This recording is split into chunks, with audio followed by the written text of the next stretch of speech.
Hello, this Powtoon video is all about gender's relation and the role it plays in the Brother-Sister trilogy by Terrell Alvin McCraney. In these three plays, it's not the gender roles themselves that are the important factor, but it is rather how each of these main characters in each of these three plays experiences gender roles in their own lives based on their own gender and sexuality.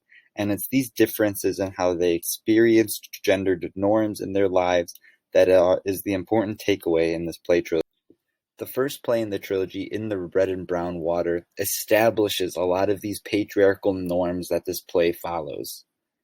Oya, the main character, who is a young athletic teenager, has a lot of promise to become an up-and-coming track star, though a lot of the gendered norms we see in this play of women being subservient, men being the breadwinners and caretakers in this society, stifle her wanting to branch out and do something for herself. Oya sets this trend that sets off across all three plays in this trilogy of breaking gendered conventions and gendered norms that takes place in this world. Instead of being this subservient housewife to this domineering man in her life, she chooses to not get married and to not follow that path. And in doing so, she sets this example that, you don't always have to be what society wants you to be. And this will continue across into both of the next two plays.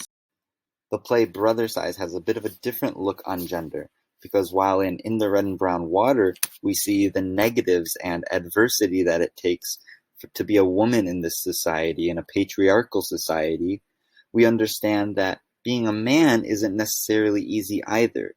We see the pitfalls of performing masculinity and what that does to someone's psyche, and how it sort of masks you and keeps you from being the truest version of yourself because you are performing to be that expectation of a rough and tough man. In this last play, Marcus, or The Secret of Sweet, Marcus begins to experience gender around him differently as he comes to terms with his own sexuality of being a gay young adult.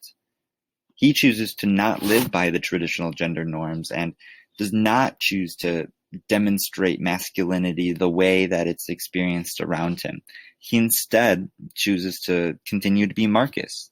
He doesn't change much of himself and continues to prosper and grow the relationships around him despite not performing by that long-held standard of gender.